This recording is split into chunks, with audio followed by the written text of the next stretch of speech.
All right, so where we left off, we had just loaded in our data, but we hit a wall because we found an error. Okay, so what we're going to do is we're going to go into the Power Query Editor to fix the error. So what all you need to do is you can click View Errors here. Also, by the way, there is another way to get into that. When in our last video we looked at the preview of the data and we said it was okay. There's also a button in there that says Transform Data. And that's if you want to just go in there and have a closer look yourself. It might be a little more advanced for this course to go over Power Query, but what I want to show you is just how we get through this error here, so you know how it can be done in the future if it does pop up.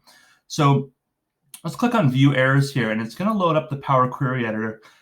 Just so you know, too, it kind of sneaks in the background like a ninja, and so if you have your Power BI file open full screen, you may not see the Power Query Editor loading up in the background, but it is there, and this is what it looks like.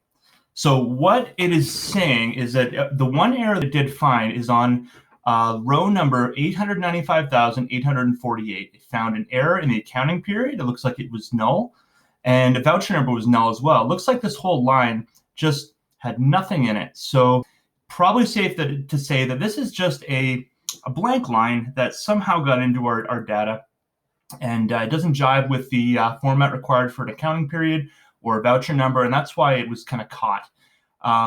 So in this case, this is simple. We just want to delete this entire line. It's just not needed for our data. We can safely say that it's redundant.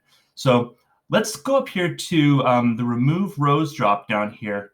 And we're going to click on remove blank rows. As we can see, this one's just blank. So remove blank rows, and it will do that for us.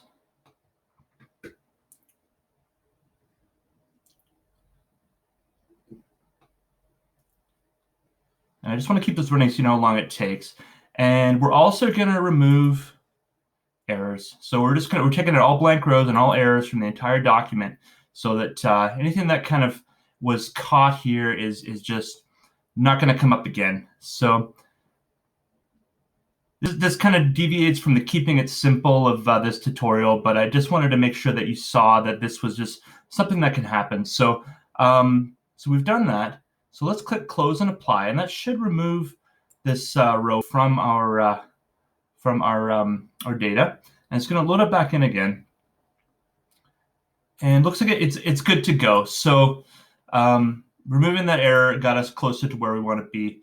So the next thing we can do is we're going to start building our all of our table, all of our report in this screen here. So switch over to the report view, and we'll show you how to do that in the next video.